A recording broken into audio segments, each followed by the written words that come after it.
예, 안녕하세요. 사백피밀클럽의 이유관입니다. 오늘은 지난 7월 31일 날 발표된 정부의 세법 개정안 중에서 농어민 관련 세법 개정안을 살펴보도록 하겠습니다. 첫 번째로 영농조합법인 등의 농지 출자 시 세제 지원 방식의 전환이 있습니다. 농업인이 영농조합법인 또는 농업회사법인에 농지를 출자할 경우에 양도소득세 지원 방식을 세제 감면에서 이월과세 방식으로 전환하겠다 이렇게 돼 있습니다. 농지를 양도하는 개인에게 양도소득세를 과세하지 않고 양수한 법인이 양도 시 해당 양도소득세를 법인세로 납부하게 하겠다 이게 됩니다. 이 제도가 적용되면 어떤 차이가 있는지 살펴보도록 하겠습니다. 현재 농지, 초지, 현물 출자식 과세 특례인데요. 4년 이상 자격농지 소재지의 거주 농민이 그 영농조합법이나 농업회사법인의 농지 초지를 출자할 경우에 양도소득세 전면 감면이다 이렇게 돼 있습니다. 물론 어, 연 단위로 1억 원 한도라는 조항이 있고 그다음에 5회계연도 5과세기간에 2억 원 한도라는 조항이 있지만 이건 전면 감면한다. 100% 100분의 100일 감면한다 이렇게 돼 있거든요. 그러면 단 사후 관리로 출자 후 3년 내에 출자 지분을 처분할 경우에는 그 감면받은 세액하고 이자 상대액을 납부해야 된다. 이런 제약 조건이 하나, 관리 조건이 하나 달려 있는 건데, 이걸 어떻게 바꾸겠다 얘기하는 거냐면, 대상은 똑같고요. 그다음에 내용이 바뀌는 건데, 현물 출자 농지, 초지 등에 대해서 2월 과세를 적용하겠다. 이렇게 돼 있는 거죠. 그러니까 양도인에게는 양도소득세 과세하지 않고, 양수법인이 해당 농지 양도시 양도소득세를 상당하는 액을 법인세로 납부해야 된다 이렇게 되어 있는 거죠. 출자 후 3년 내에 출자 지분 50% 이상을 처분할 경우에는 그 이월된 과세액 플러스 이자 상당액을 납부해야 된다는 제약 조건을 걸고 있습니다. 그러면 이게 대표적인 차이가 뭐냐 하는 거죠. 대부분 제가 영농조합법인이나 농업회사법인 컨설팅을 하다 보면 그 오너가 있는 회사들이거든요. 실질적인 거는 원래 그 목적에 맞지 않게 그러면 내가 내 회사를 세우면서 거기에 내가 그 지금 내 그 토지나 농지나 초지를 출자하는 거거든요. 그랬을 경우에 지금은 그 출자금에 대해서 전면 양도세를 감면받고 3년 이내 그 처분하지 않으면 끝나는 건데 이게 2월 과세된다는 얘기는 이쪽 2월 과세된 법인 자체도 내 건데 그 회사가 언젠가는 내가 그 토지를 농지 초지를 팔 때에 세금을 내야 되는 문제가 생기는 거예요. 그래서 실질적으로 그러면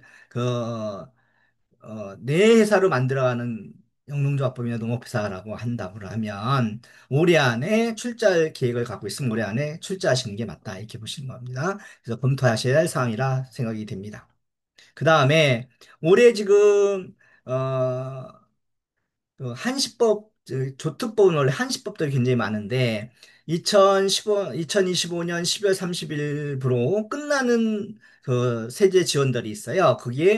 그거를 지금 2028년 12월 30일까지 연장하도록 되어 있는 형태, 사항들을 살펴보도록 하겠습니다.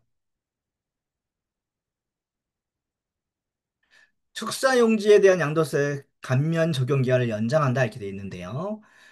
축사용지에 대한 양도세 과세 특례로 8년 이상 축사용지 소재지에 거주하면서 직접 축산에 사용한 축사용지인데 내용으로는 뭐냐면 폐업을 위해 양도시 양도세 감면 100%를 한다 이렇게 돼 있거든요.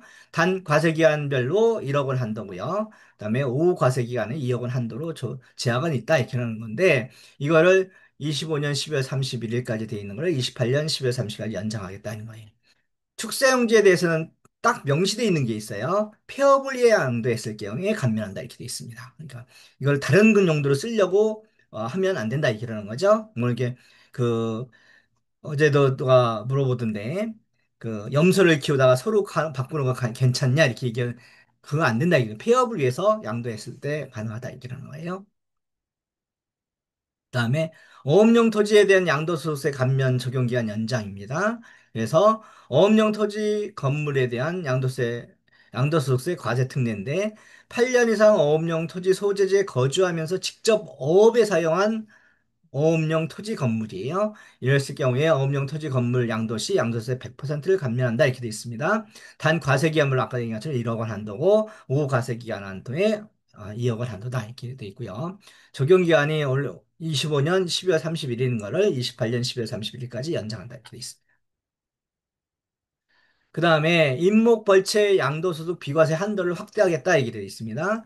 5년 이상 조린경 5년 이상 임지의 임목 벌채 양도소득은 현재 연 600만 원까지 비과세인데 이거를 연 3천만 원까지 26년 1월 1일 발생 소득분부터 확대하겠다 이렇게 되어 있습니다.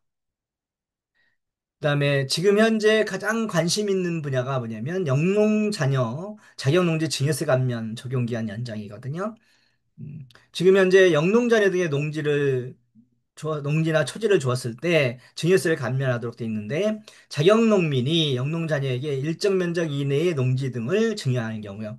농지는 4만 제곱미터, 제약이 있습니다. 염전, 초지, 산림지, 어권, 축사 및 부수 토지에 대해서 60세 이상 농민이 자녀한테 증여했을 경우에 증여세를 감면해주는 제도거든요. 그런데 증여세가 무한정으로 연장되어 있는 건 아니라는 거죠. 원래 법은 증여세 100분의 100을 감면한다 이렇게 돼 있긴 한데 5년간 1억 원 한도가 걸려 있기 때문에 대부분 이 면적 이내 것이 아니고 금액이 5억 이상이 되면 증여세를 납부할 가능성이 있다 이렇게 보시면 됩니다. 이 적용 기한을 25년 10월 30일에서 28년 10월 30일까지 연장하겠다 이렇게 돼 있습니다. 그 다음에 농촌에 살면서는 혜택을 볼 수 없는 제도 중에 하나가 이거예요. 농어촌 주택 등 취득 시 양도세 특례 합리화 및 적용기한 연장인데 이 조건은 뭐냐면 도시 지역에 있거나 이런 사람이 귀농귀촌을 하거나 이런 사람들한테 특례를 주기 위해서 만들어낸 조치거든요. 그래서 농어촌 주택 등 취직자에 대한 일반 주택 양도세 비과세 특례거든요. 그래서 농어촌 주택이란 등이라는 것은 농어촌 주택 또는 고양 주택에 해당하는데 이 주택을 취득한 후에 3년을 보유하게 되면 농어촌 주택 취득 전에 보유하고 있던 일반 주택 양도시 1세대 1주택 비과세를 적용한다 이렇게 되어 있습니다. 그러면 농어촌 주택 등이라는 게 뭐냐면 기회발전특구 아니면 수도권 조정지역 대상이 아닌 읍면 또는 인구 20만 이하의 시지역 내에 동소재 주택을 농어촌 주택으로 본다 이렇게 되어 있겠습니다. 이 주택을 사면 이런 해당되는 주택을 내가 샀을 경우에 나중에 내 원래 했던 주택을 팔 경우에 일반 주택을 팔 경우에 1세대 1주택 비교해서 적용을 해준다 이렇게 되는 거거든요. 단 조건이 하나 있습니다. 이게 뭐냐면 일반 주택 소재지와 같거나 연접한 읍면동이 아닐 것이라는 조건이 하나 달려 있는 거예요. 그래서 내가 살고 있는 지역에 주택을 하나 더 산다. 내가 지금 농촌 지역에 살고 있는데 해당되는 지역에 살고 있는데 주택을 하나 더 산다고 하면 그거는 해당이 되지 않는다. 이렇게 보시면 됩니다. 이 기한을 25년 12월 30일에서 28년 12월 30일까지 연장한다. 이렇게 되어 있습니다. 그다음에 농업용 기자재 영세율 등 적용기한 연장 및 추징 사유 합리화 이렇게 되어 있습니다. 지금 농업용 기자재에 대한 부가가치세를 영세율을 적용하는데요. 농업인이 적용 대상 기자재를 국내에서 구입하게 되면, 그러니까 임업인에 공급하는 농축산 임업용 기자재, 그다음에 연근액 및 내수면 어업용으로 사용할 목적으로 어민에게 공급하는 어업용 기자재에 대해서는 그 부가가치세를 0으로 한다. 이렇게 영세를 적용한다는 거죠. 그런데 아래 사유에 의해서는 부가가치세 플러스 가산세를 부과한다. 이렇게 10% 가산세 부과한다. 이렇게 돼 있는데 농민이 아닌 자가 축산업용 기자재 등을 부정하게 공급받는 경우 현재는 이렇게 돼 있어요. 그런데 이거를 정확하게 명시하겠다는 거죠. 농민 또는 임업인 또는 어민이 아닌 자가 농축산 임업용 기자재를 등을 공급받는 경우에 추징하겠다 이렇게 되어 있습니다. 그래서 이거 자체를 추징 사유를 합리화한다는 게 명시해 되는 거고요. 그다음에 기한은 올해 25년 10월 30일에서 28년 10월 31일까지 연장한다 이렇게 되어 있습니다. 그다음에 부가세 면제인데, 뭐 수입용 기자재예요. 농업용 기자재 중 부가세 면제를 하는데, 농어민이 적용기자재를 직접 수입하는 경우에 그 부가가치를 면제한다는 거고요. 그게 25년 10월 30일 끝나는 거를 28년까지 연장한다 이렇게 됐습니다.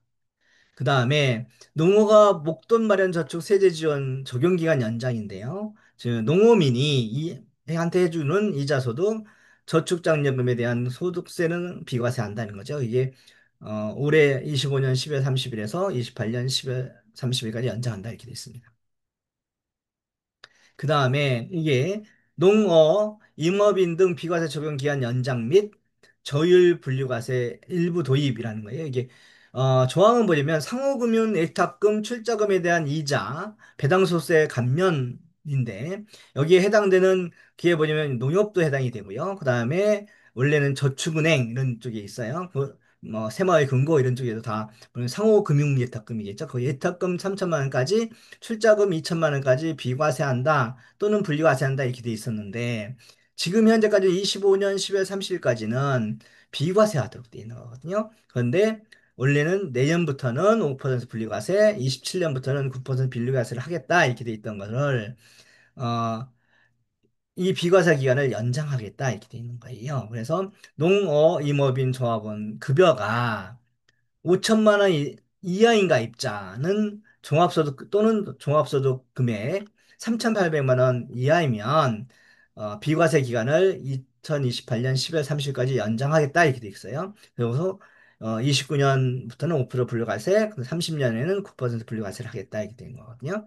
그런데 좋은 급여가 5천만 원 초과자이거나 아니면 종합소득 금액 3천만 원 초과자인 경우에는 이, 25년 10월 30일에 비과세를 끝내고 그 다음에 20년부터 5% 분리과세 27년부터는 9% 분리과세를 하겠다 이렇게 돼 있습니다. 그런데 여기에 지금 예외 조건 하나 둔 거죠. 농어 임업인 조합원은 제외한다 이렇게 돼 있는 거라 이게 원래 그 저축은행 같은 경우는 이 해당이 되면 비과세가 끝나는 거고요. 단 농업인, 어업인, 임업인 같은 경우는 어, 앞에 있는 것처럼 28년까지 연장한다 이렇게 조항으로 보이긴 해요. 근데 구체적인 사항은 법 개정사항을 봐야 알 것 같습니다. 그러니까 이렇게 해서 연장해 드린다는 측면이 이번에 개정안에 들어가 있는 겁니다. 예, 오늘은 지난 7월 31일 날 발표된 세법 개정안 중 농어민 관련된 세법 개정안을 알아봤습니다. 다음에 더 좋은 자료로 만나 뵙도록 하겠습니다. 예, 감사합니다.